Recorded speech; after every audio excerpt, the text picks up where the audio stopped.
მოგესალმებით მეგობრებო, ჩვენ ვიწყებთ ამ წლის ბოლო შემაჯამებელ გადაცემას და ვთხოვთ რომ შემდეგნაირად წარმართოთ. დავასახელოთ ადამიანი მოვლენა თითოეულმა დაასახელეთ, რომელმაც ყველაზე დიდი გავლენა იქონია როგორც მსოფლიო პოლიტიკურ თუ ეკონომიკურ პროცესებზე, ისე საქართველოში. მე მომემზადე და მყავს ესეთი ადამიანი, ეს არის ამერიკის პრეზიდენტი ტრამპი, რომელმაც რა თქმა უნდა, მსოფლიოც შეცვალა, ყოველ შემთხვევაში ვითარება შეცვალა და საქართველოშიც გარკვეულწილად შეცვალა ვითარება. ამის ახსნას არ დავიწყებ თუ რატო. ცხადია, ხა გულუბრილოები არა ვარ და არა გვაქვს იმედი, რომ ჩვენთვის ზრუნავს ტრამპი, მაგრამ ის აღვირახსნილი ვოუკიზმი და ლიბერდებილობა, რომელიც სუფევდა მსოფლიოში, შემცირდა. ნახოთ, გაუძლებს თუ არა ლიბერდებილების და ოლიგარქების, სხვადასხვა ჯურის ოლიგარქების შემოსევას ტრამპი, მაგრამ ის რომ თუნდაც ამერიკის საელჩო დღეს ჩუმად არის, ტაქტიკურად რაღაც გარკვეულ დროს გვაძლევს. ჩუმად არის მეგულისხმობ, რომ არც პროტესტში დევს ფულს, არც სხვადასხვა არასამთავრობოებს აფინანსებს და ასე შემდეგ. ეს ძალიან კარგია. გთხოვთ. ჩემ საქართველოში მეთქი რომ ალბათ წლის თავი პერსონაჟი ეს იყო პრემიერი ბატონ ირაკლი ყობახიძე, რომელმაც მე ძალიან მომწონს ის პოლიტიკა. რომელიც ჩვენ ხართ ეცო შავ ანუ ჩემთვის მაგალითად აი რო შევაჯამოთ წელი ანუ პირველ რიგში არის რომ ანუ ყოველთვის ბოლო რამდენი წელი დავწამოთ რომ აი გარდამული ოპოზიციის ფსკერზე დაშვებული წელია და უკვე როგორ აიცი რომ ანუ იმდენად უკვე აი მე ჩემი ექსპერტობა აღარ მომწონს იმიტომ რომ ყოველ წელიწადს უფრო დაბლა რო შვებიან ხო ყველაზე ხო იცი როგორც არის ხო მართლა ეგ თემაა იმიტომ რომ რა ვიცი წინა წელთან შედარებით იმაზე ვარესი რა უნდა ეკნათ როცა ვფიქრობდი ქნეს ანუ 365 დღე უკვე ხო დარწმუნებულები ვართ რომ პირველში ზიზამენ 65 დღე იდიოტები ვით დადიოდნენ რუსთაველს მაგრამ ეს არ არის მნიშვნელოვანი მთავარი არის რომ საქართველოს კიდევ უფრო განამტკიცა სუვერენიტეტი ქვეყანაში პირველად დავიწყეთ სერიოზულ თემებზე ლაპარაკი ანუ მე ვერ წარმოგიდგენიათ როგორც ეკონომისტს როგორც პოლიტოლოგს როგორი სიამოვნება მივიღე რომ პრემიერი ლაპარაკობდა ფასების თემაზე. განათლების რეფორმაზე ჯერ. არა, ანუ მეტყვა ვიცი რომ ანუ თან ეს იყო ის რაც მე მენატრება ხოლმე ქართულ პოლიტიკაში რომ რაღაცა ადრე წინა ცხოვრებაში მარქსი ქონდა გვარად. კი. და კაკას და არა, იმიტომ რომ არა, იმიტომ ეს იყო ანუ ეს არის თვისობრივი განსხვავება ქართული პოლიტიკისა და ჩვენ ვიწყებთ საუბარს პოლიტიკურ თემებზე და იქ ვამბობთ რომ მოდი ახლა შევისწავლოთ. მოდი ახლა ვთქვათ რა შეიძლება გამოსწორდეს. რატო შეიძლება შეიცვალოს. კი გადავწყვიტეთ რომ ხმას არ ვიღებთ ოპოზიციას და რა უპასუხა ლიბერდებილურმა ოპოზიციამ? მაღალი ფასები კაია. ანუ მართლა მე ვიცოდი რომ მოვისმენთ თუ რა თქვი რომ მეთქი ახლა ზუსტად 2 წუთში თქვი რომ აი ეს იდიოტები დაიწყებენ მაღალი ფასების დაცვას და იგივე გააკეთეს. ანუ ხო შეიძლება რომ უბრალოდ გაჩერდე. და ის არა, კიდევ ერთ დავამატებ, ეს არის რა თქმა უნდა განათლების რეფორმა რა. განათლების რეფორმის აუცილებლობა რომ დგას ქვეყანაში, ეს არის აბსოლუტური ფაქტი. რამდენიმე მოვლენაზე ვიტყვი, პირველი ის რომ საბოლოოდ დასრულდა საქართველოში ეს ლიბერალური პროექტი. ყველა პოლიტიკური ლიდერი, რომელიც რაღაცნაირად ასოცირდებოდა ლიბერალურ პროექტთან, ან ნაცლიბერალურთან, როგორც გინდათ ისე უწოდეთ, ყველა აბსოლუტურად ესე იგი სასტიკად დამარცხდა. და თვითონ ამ სახელმწიფო გადატრიალებებმაც აჩვენა თუ როგორი სუსტები და უნაროები აღმოჩნდა. ცდელობები, ხო. მეორე მნიშვნელოვანი ის რომ აღმოჩნდა რომ და ყველა ამბობდა ხო რომ საკუთარ თავთან დარჩენილი ხელისუფლება გაირყნება და ასე შემდეგ. ჩვენ ხედავთ ამის აბსოლუტურად საწინააღმდეგო მოვლენას, ჩვენ ხედავთ კორუფციას და ბრძოლას, ჩვენ ხედავთ გაჯანსაღებას სიტუაციის და ხედავთ იმას რომ ეს თვითკმაყოფილება არ მიეცა ხელისუფლება, რაც საქმით გამოჩნდა. და დასწავარია საერთაშორისო სიტუაციაში ეხლა ძალიან მიკრის ხოლმე იქით ამ ხარის ექსპერტები რომ გამოდიან რადგან ეხლა ისინი ამბობენ ზუსტად იმას ვამბობდით ჩვენ უბრალოდ მაშინ როდესაც ამას ვამბობდით გვეუბნებოდნენ რუსეთომები ხართ ამის გამო ანუ დღეს დადგა ის რეალობა რომ უბრალოდ შეუძლებელია სხვანაირად შეხედოს სამყაროც რა ჩვენ ვამბობდით რომ იცვლება გეოპოლიტიკური რეალობა ჩვენ ვამბობდით რომ აღარ იქნება ერთპლუსიანი სისტემა, ჩვენ ვამბობთ, რომ ჩინეთი გამოჩნდა, რუსეთი არ მარცხდება უკრაინაში, ჩვენ ვამბობთ, რომ ამერიკა არ არის ისეთი როგორიც იყო და დღეს მეორე მხარე თითქოს ესე იგი გუში გაიგო. ისე ლაპარაკობს თითქოს გუშინაც იგივეს ლაპარაკობდა. არ არის ეგრე, ეგ უნდა შევახსენოთ მათ, რომ ისინი ამზადებდნენ იმას ჩვენთან განწყობას, რომ აი რუსეთი მარცხდება და ჩვენ უნდა გავხსნათ მეორე ფრონტი და სევასტოპოლს ჩვენ ავიღებთ რა უკრაინელებმა და ასე შემდეგ. ხო იყო ეგეთი განწყობა. დავასწროთ და რაღაც სოხუმში გავისმინოთ. არა, იყო საუბარი რომ ჩვენ ახლა დავიბრუნებთო ყირიმსო და მე თქვენც მოგხედავთ. იყო ეგეთი საუბარი.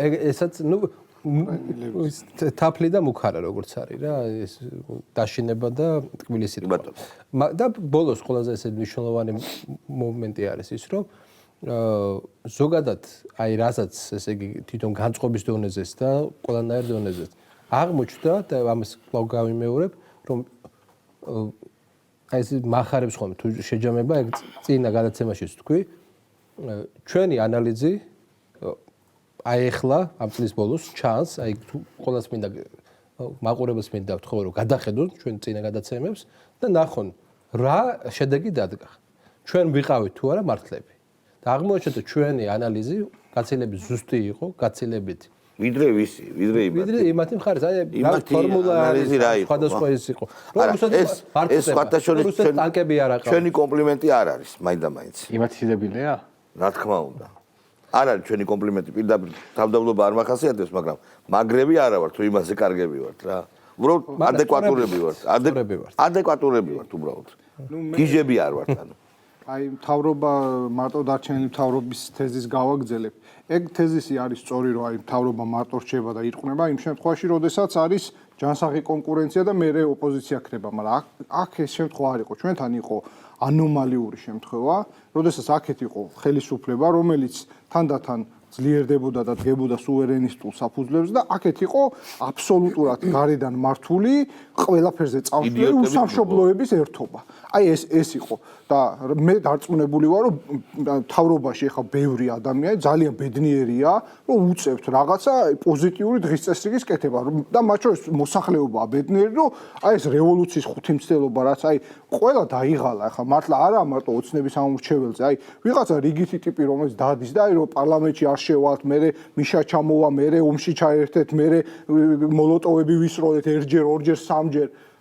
ანუ ეს ქართულმა ოცნებამ შეძლო და აი ამის გადატეხვა ვინ არის შენთვის პერსონა რა თქმა უნდა ჩემთვის საერთაშორისო დონეზე ეს არის ტრამპი იმიტომ რომ ტრამპი რა მოვიდა წინა წელს რეალურად ის წნეხი ჩვენ რაც ქონდა ამ სიგიჟისგან ჩვენ ასე ვთქვათ რაღაც ევროპაზე პასიური დაკვირვების რეჟიმში ვარ და ეს ჩვენთვის შვება იმიტომ რომ ამერიკის ადმინისტრაციის წინა ადმინისტრაციის ზეწოლა აქ ძალიან ბევრ საქმეს ყოველდღე ბრიფინგებს ატარებს აფუჭებდა ჩვენ მახსოვს ხო და კარდებს დებდა და ნუ შიდა პოლიტიკაში ცხადია ეს არის ირაკლი ყობახიძე იმიტომ რომ მე ვხედავ რომ აი აბსოლუტურად ესეთ მიზანმიმართული რაციონალური დინჯი გაწონასწორებული და რაც კიდევ ერთხელ ვამბობ რა და ნიკას პათოს გავაგრძელებ პოზიტიური დღის წესრიგი კორუფციასთან ბრძოლა, ნარკოტიკებთან ბრძოლა, განათლების რეფორმა, ფასები და ფასებზე ვიტყვი რომ აი არ არსებობს აი ქართული ოპოზიციამ აბსოლუტურად ყველა იქ სადაც არ უნდა დაერტყა ოცნებისთვის იქ დაარტყა მშვიდობის პოლიტიკაზე, დაარტყა ფასების დაზე, დაარტყა LGBT იმაზე და ყველგან წაიმტვრია თავი და ესე გააგრძელო. ბატონო. ნუ ახლა აღარ გავიმეორებ თავიდანვე ბოლოსში ვინც იქნებოდი თავიდანვე დაჩაგრუნდა გონებაში აღმოჩნდებოდით იმიტომ რომ ეგრევე დაგვისახელა ტრამპი მე ვიტყვი რომ ტრამპმა მოგვისწრო სულზე მოგვისწრო მე პირდაპირ ვაღიარებ ასე რომ გაგრძელებულიყო იგივე პოლიტიკა ჩვენ მილიმეტრით რო წასულიყო ტყვია იქით ხო ანუ ერთმა მილიმეტრმა გადაგვაჩვენა ფაქტია რომ არა ტრამპის ახალი ასე ვთქვათ ხელისუფლება ჩვენი საქმე როგორ იქნებოდა ფაქტ ძალიან ცუდად მოდის ვთქვათ ხო ჩვენ ხო ვაკეთებდით რაღაცა ანალიზს რომ როგორ შეიძლება და განვითარებულიყო და ალბათ ვერ გაუძლებდა ხელისუფლება ისეთი დიდი რყევები იქნებოდა მაგრამ საქართველოში ყავს ძალიან მაგარი ხელისუფლება დღევანდელი ახალი ხელისუფლება და მათი ლიდერი და მე მივალ იქამდე და ვიტყვი რატომაც აუცილებლად ჩვენი ქვეყნის გაძლიერებასთან დაკავშირებით, რეალურ სუვერენიტეტთან მოპოვებასთან დაკავშირებით ძალიან დაგვეხმარა ბჭყალებში ევროკავშირი. უბრალოდ ბიუროკრატია, ევრობიუროკრატია ფონ დერ ლაიენების და კალასების მეშვეობით, როგორც აქ მაგალითად ლომჯარიები და დანი და ძმანი მათნი. ესენი ერთი და იგივე ხელიდან ნაკვები და გამოზდილი ხალხი არიან და ზუსტად ერთნაირი არის პატარა და დიდი ჯგუფები არის ისინი ევროკავშირში, ესენი საქართველოში და სხვადასხვა ქვეყნებში მიმობნეულები. ანუ ჩვენ საზოგადოებამ ამათი შემყურე დავინახეთ და აღვიქვით რეალობა. ბჭყალებში მოგვეხმარნენ ეს ხალხი, მიუხედავად იმისა, რომ ზეწოლასაც აკეთებენ ქვეყანაზე დღესაც, აგერ ამზე წოლით გვეხმარებიან. ზუსტად ცეცხლის ხაზზეც გვატარეს, დანის პირზეც გვატარეს, დღესაც დავდივართ.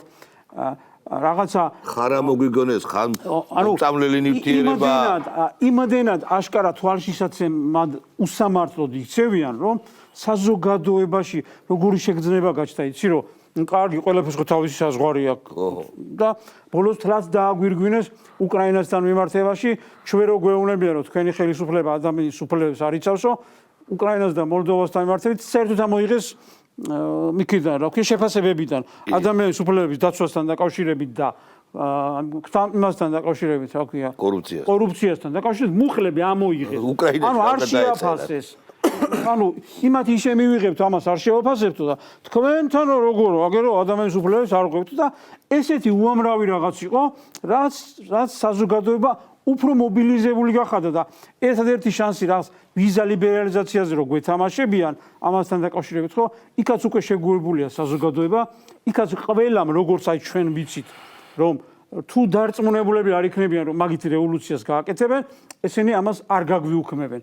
გამორიცხულია და თან საზოგადოებას ასეუნებიან, იცი რომ აი კიდევ ერთი ესეთი ბრიყული მაგალითი აქამდე გაიძახიდნენ, რომ ჩვენ ვდგევართ ქართველი საზოგადოების მხარეს და არც ერთ შემთხვევაში თავრობის მხარეს. ცუდი მთავრობა ყავთ. და მე უცბად რაღაც თავიანთ მიზნებს დაჭირდა და იცი რა, ჩვენ უნდა გავუქმოთ საზოგადოებას, ქართველ ხალხს ვიზა ლიბერალიზაცია. ანუ თუ ჩემს გვერდით იყავი შედალოცილო და ღამეებს ათენებდი ჩემს ევროპაზე. იმიტომ რომ დავამხო ხელისუფლებას. ანუ რატომ უნდა გამივხო? ანუ შენ მე იმისთვის გჭირდებოდი, რაც ისთვისაც ნაცებს გჭირდებოდი, რომ ჩემი ანუ ეს ყველაფერი ამ ხალხმა ნახა და ანახა. მაგრამ ეხლა ამ პერიპეტიებში როგორ იქცევა ხელისუფლება. ქვეყნის მთავარი ჭირი ეს იყო ევროკავშირთან ერთად არასამთავრობო ორგანიზაციები. ეს ჩვენ მარტო ჩვენი ქვეყნის არა, ალბათ 21 საუკუნის რაღაცა ულტრა თანამედროვე იარაღი, მაგრამ ეს ცოტა მაგრამ მე-20 საუკუნის 90-იანებიდან დაიწყო. ეს იყო ყველაზე ულტრა თანამედროვე იარაღი, რომლის მეშვეობითაც ჩვენს ქვეყანაში სულ დაძაბულ რეჟიმში ვიყავით, დაძაბული იყო, შესაბამისად, ანუ გარედან მართვა როდის არის უკეთეს ჩარევა, როდესაც ეფექტური ხელისუფლება ვერ ხორციელდება, ხო? რანაირად შეიძლება ეფექტურად განახორციელო ხელისუფლება, როდესაც აქვს სულ აგერ ცდელობებია, არეულობა და გაწევა, გამოწევა და ხელისუფლებას უწევს, რომ აი მათი ხელით არეული ქვეყნის მხოლოდ და მხოლოდ იმ კონტექსტში დაალაგება, რომ თქვა გადატრიალება არ მოხდეს და უცხო ძალები არ ჩაერევნեն. და ეს რომ ძაფი გაწყდა საზოგადოებასა და ამ არასამთავრობო ორგანიზაციებს შორის, ეს არის ყველაზე ისეთი რაღაცა ერთ-ერთი უდიდესი მიღწევა, ანუ პერსპექტივა საბოლოო ჯამში დაიკარგა. ამას შეერთებული შტატების პირდაპირ გვეუბნება, ხო? ისინი უკვე გარდა იმისა, რომ მოუწოდებდნენ ანუ გააუქმეს ნაბიჯები გადადგეს ამასთან დაკავშირებით, ეხლა პირდაპირ გამოდიან და საზოგადოებას მოუწოდებენ, რომ ხალხო მოგვეხმარეთ ამ მათთან ბრძოლაში. ანუ ეს ხალხი უნდა დავამარცხოთ, ვინც ჩარლი კირკის მკვლელობაზე ზეიმობდნენ და ასე შემდეგ. ხო, არა, გარდა მაგისა დავამარცხოთო პირდაპირ მოუწოდებენ, ხო? და ეს არის აცხადებენ, რომ ეს არის ჭირი და ასე შემდეგ. ეხლა მივადე კი შალვა იმას, რატომ არიან ჩვენი ხელისუფალნი მაგრები და რატომ ყავთ საპატიო თავმჯდომარე მაგარზე მაგარი გინდა ანალიტიკოსი და არ ვქოთ, გინდა ექსპერტი, გინდა პოლიტიკოსი. როდესაც აგერ დღეს ხო ჩვენ ნახეთ, ანუ ხელისუფლება ჯერ ერთი დადასტურდა აგერ ბოლო დროს დადასტურდა რომ არავით არის უნია თუ ხელისუფლება არ არის ხელისუფლება არის ყველაზე ალბათ ყველაზე ეფექტური რაც ევროპაში ხელისუფლება ნაცების ნარატივი რომ ოცნება ჰუმანურია მაგრამ არაეფექტურია ნაცები ჩანერგილი იმ ხონზე როდესაც აი ებრძოდა თქვათ გარე მტრებს შიდა მტრებს აქ ეკონომიკას შესაბამისად ეკონომიკის პრობლემებიც არის ხო ყველაფერს ხელში ხვები იგდებენ ამასობაში თავის თავზე კიდევ ერთი დარტყმა აიღო და სხეული ჯანსაღი სხეული როგორ არის ის შეიძლება და ერთმა ტკიპამ ჩვეულებრივმა ტკიპამ მედიცინაში ხო არის არა ვერ აღმოაჩენენ ხოლმე რაღაცა პატარა მიკროსკოპით დასანახ ტკიპას რომელიც უცებ ერთ თვეში დაასუსტებს ორგანიზმს და შეიძლება ლეტალურ შედეგამდეც მიიყვანოს ესეთი ასე ვთქვათ მოდი ესე დავარქვათ ტკიპების წინააღმდეგ დაიწყეს ბრძოლა და ამის შესახებ ამ კაცმა ბიძინა ივანიშვილმა 3 წლის წინ თუ არ ვცდები როდესაც პოლიტიკაში შემოწრიალდა მაშინ ირიბად გვითხრა რომ ხელისუფლებას გაუჩნდა პრობლემა ანუ ოპოზიცია კი არ არის ხელისუფლება ეგრეთ თქვა დამარცხებულია ძირითადად ისინი და აი უკვე გაჩნდა კორუფციის და რისკების დაპირისპირების რა თქმა უნდა რისკები ბევრი რაღაცა იცოდნენ ბევრი რაღაცა შეიძლება არ იცოდნენ მაგრამ ეს რისკები გათვალეს როგორც გათვალეს მაგალითად ქვეყნებთან ურთიერთობები ომთან მიმართებაში ეკონომიკასთან მიმართებაში ეს ყველაფერი გაითვალა და იმ დროს მოხდა საბოლოო ჯამში ტკიპას ამოგლეჯვა როდესაც ხელისუფლებას ქვეყანას ქვეყნის უსაფრთხოებას ჩამონგრევა არ ემუქრებოდა ამას გათვლა ჭირდება შალვა არ იქნებოდა რა თქმა უნდა ბევრი რაღაცა რისკები არსებობს ჩვენ ხო ამ ყველაფერს ვაკეთებთ ანუ ხელისუფლება ამ ყველაფერს იმიტომ აკეთებს რომ საზოგადოების უსაფრთხოება შეინარჩუნოს ხო ახლა უდროო დროს გამოვარდნილი იქნება და სწორი არ იქნებოდა ჩვენ უნდა ვილაპარაკოთ ახლა არანაკლებ მნიშვნელოვან თემაზე როგორც არის მომავალი ახალი წელი არის ყოველთვის მომავლის დაგეგმვის და ასე შემდეგ წელი საქართველოში რა მოხდება საქართველოში ყველაფერი არის მიმული რუსეთ-უკრაინის ომზე ეს არის ეგზისტენციური მდგენელი რუსეთ-უკრაინის ომის მდგომარეობაში ჩვენი ქვეყანა სხვა ომის ვითარებაში სხვა მდგომარეობაშია ომის დასრულების შემდეგ უკვე სხვა რადგან გარკვეულწილად ომი ნიშნავს არა მხოლოდ საბრძოლო მოქმედების დასრულებას, არამედ ამერიკასა და რუსეთსა და ჩინეთს შორის რაღაც ახალი უსაფრთხოების სისტემის შექმნას. პუტინი ამბობს, რომ ომი უნდა დასრულდეს, იმიტომ რომ უნდა აღმოიხრას მისი დაწყების მიზეზი. ეს არის ახალი იალტა, ახალი უსაფრთხოების სისტემა. საქართველოს ადგილი მე ძალიან კარგად მესახება სად იქნება.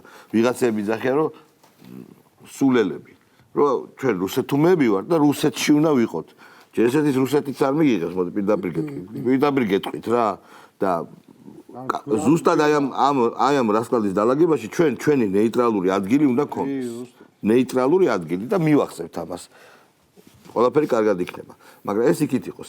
აი ამაზე მინდა რომ ჩვენ გავამახვილოთ ჩვენ სამომავლო თემაზე. აუცილებელია რომ გაჩნდეს რაღაცა ახალი ძალა ოპოზიციური, იმიტომ რომ ნაკლულია ასეთი დემოკრატია. ოღონდ ეს მართლა არ არის ხელისუფლების ბრალი. ვინ უშლიდა იმ 50 თუ რამდენ კაცს შესულიყვნენ პარლამენტში და ემუშავათ, ხო? არ მოხდა.